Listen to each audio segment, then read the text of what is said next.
Sınavasız. Өміріміздің бәрі сынақтан тұрады бауырлар. Бір сынақтан құтылсаңыз не болады? Екінші сынақ келеді. Ол сынақтан әрең құтылсаңыз үшінші сынақ келеді. Одан құтылсаңыз төртінші сынақ келеді. Осылай өмірінің соңғысы сынақ таусылмайды.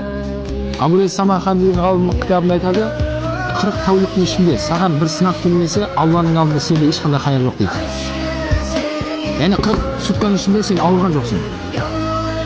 Не машинаның баллон жарылмады. Не үйде әйеліңмен ұрыспадың. Не бастығыңмен сен үй қылмадың. Яғни бәрі нормально кетесің. Бәрі орнымен қалыпты кетіп жатыр. 40 тәулікте осылай жалғасса не дейді? Біл сен Алланың алдында ешқандай бір хайыр болып жатқан жоқсың дейді. Демек бір нәрсе бар сенде. Сахабалар оларға сынақ келмеген кезде уайымдап кетеді екен.